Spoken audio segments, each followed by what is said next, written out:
Alright, let's put some of that high school chemistry to use in our winemaking here. We're going to be looking at some of the yeast varietals that I selected for this batch of wine. I'm using a Zinfandel juice, which is sterilized, so I'm going to be inoculating and adding my own yeast to this. Three of the varietals that I was looking at is an RC 212. This is a Burgundy France isolate, good for maintaining berry and spicy notes, good extraction of color in the process. A Syrah, it's a Côte de Rhône isolate. This is a high glycerol producer. Will make for a nice mouthfeel, more floral notes in the violets and strawberry type range. Probably more appropriate for a Merlot or a Syrah. And then we go with the VDX, which is, this is a French isolate also, but it's used extensively in California and Australia. It's maintained at UC Davis. I think it's called UCD 725 or something. This has a great production up to 16% alcohol. It doesn't do so much for mouthfeel, but concentrates more on the structural elements of a wine. I'm big on structure, so I'm going to go with this. What it doesn't add for in the mouthfeel, I'll be using some enzymes ahead of time before inoculation, Lysyme X and Anolese tannin. We'll be adding that in. That'll help round out and give the must a little bit more mouthfeel, rounder. All of these products will be probably using our Go Firm product, which is we're going to be hydrating our yeast before we inoculate. Hydrating the yeast before will give it a much better chance. It'll help it mature into stable cell structures before we add it into the must, before it can go in there and do its job. We'll also let that go until probably 1/3 of the Brix is consumed, and then we'll add some ferment K. This is pretty much, everyone says that this Go Firm product is the breakfast meal that the runner gets, and the ferment K is that energy bar halfway through the marathon. So as the yeast is working through the must, it's going to be consuming the sugars, converting them to alcohol. As that alcohol level goes up, it's going to actually become toxic for the yeast. So a lot of the nutrients that are required for that conversion will be expended during the punch down phase. So by adding little ferment K at the end, in the middle there, that'll help us get a full fermentation process from beginning to end. So there's our chemistry set, and on to the next. Alright, here we are. We've got our fermentation bucket here and our heating belt. That's going to maintain our batch of 6 gallons of concentrate and skins at a nice 70-ish degree range. That will allow for fermentation. This smells amazing right here. And as you can see, that is our grape skins that are submerged in a bag. It'll help consolidate them. And so what we're going to do right now, we're going to let that sit. It's coming up to temperature, and we're going to do our testing for now. And that's going to involve our pH and Brix level testing.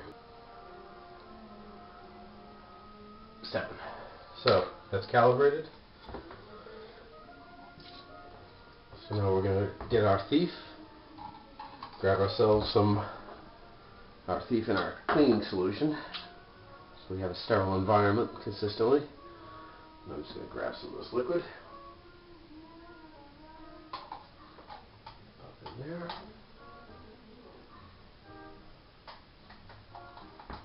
Alright. That's some more for testing.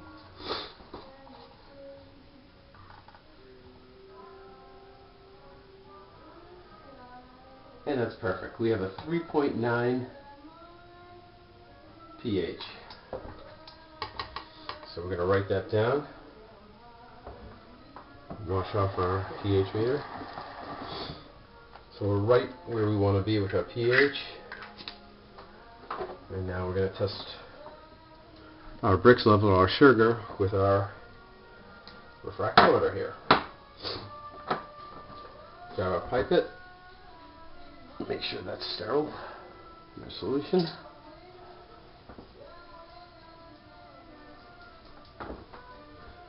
Place liquid on top. Put our screen down. Let that settle for a moment. Now we hold this up to the light, and this is going to basically show us what our Brix level number is, our sugar content, and that's excellent. It looks like we have 24 for Brix. So that should give us a nice, this is Zinfandel, so that kind of makes sense. It's good sugar level. So we have our pH level, we have our Brix level. Now we can continue on with our science project. Alrighty, now we're going to add our Novolase and our Lynezyme, Valozyme in here, our EX, into our must. We've had the belt on, we're bringing it up to temp. We've been stirring continuously, raising our temperature up. We're going to get this to a decent and predictable temperature in the 70s before we inoculate, so that's going to take a little bit. So this way the enzyme will be able to work in here with our grape bag and our grapes right here. So now it comes time to add this, and I'm going to wine thief a little bit of must out of here to add it into the solution, again with our sterilized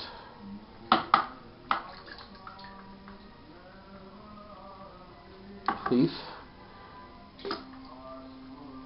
It can't be too clean when you're doing this at this stage.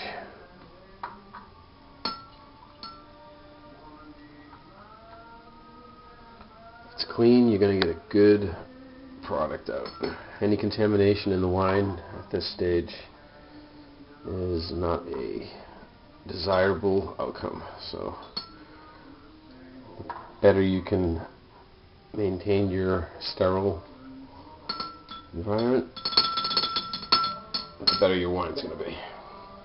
So we'll give this a little toss, and we add to our must. There we go, and now we will incorporate that. Lots of stirring, and we'll be back once this has come up to temp, and we're going to go clean and sanitize our equipment, and then we're going to make our culture. More to come.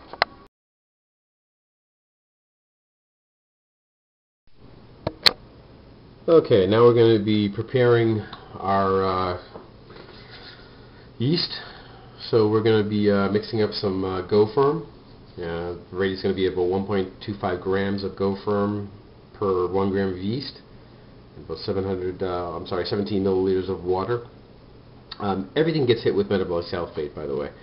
Cleanse everything, pots, pans, anything that the wine is touching, and always drink wine when you're making wine. So, distilled water. Remember, this is an active culture, yeast culture, so we want to maintain as clean as an environment as possible. Never use tap water.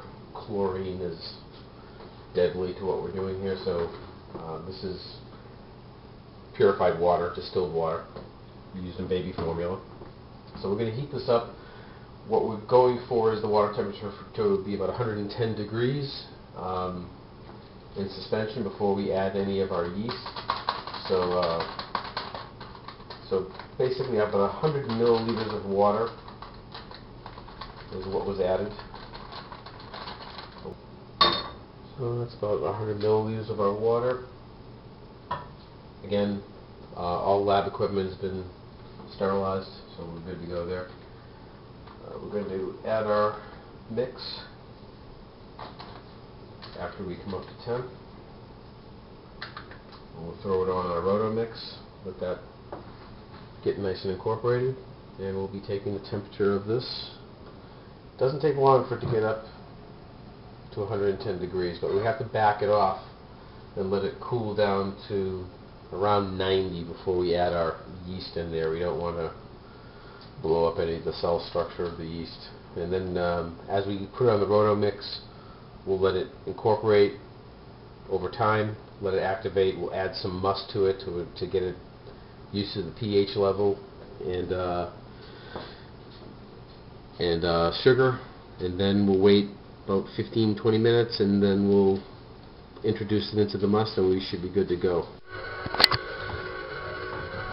Okay, we've added in our BDX Bordeaux yeast into our Go Firm.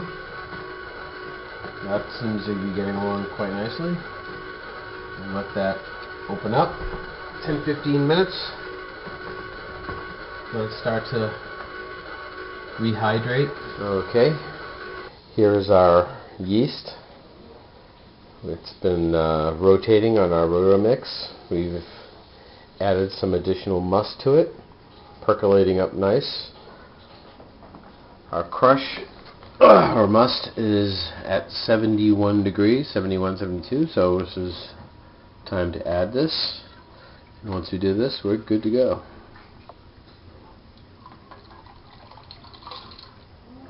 And we'll let those go to work. Well, it's a day after inoculation. It's our first punch.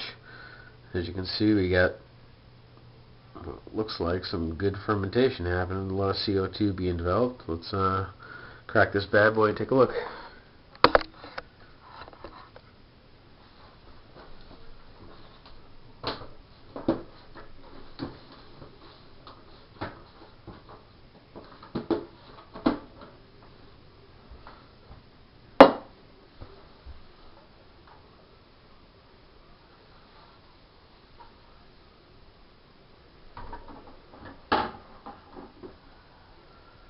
Wow.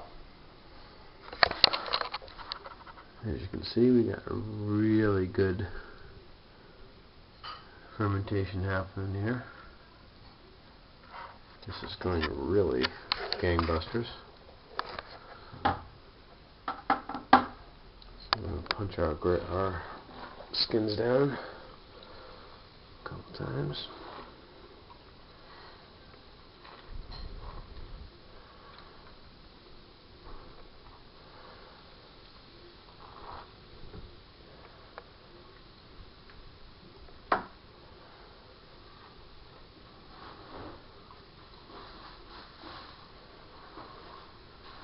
There you go.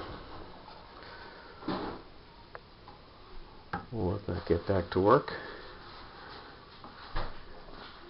And see you at the next 7 days of punching.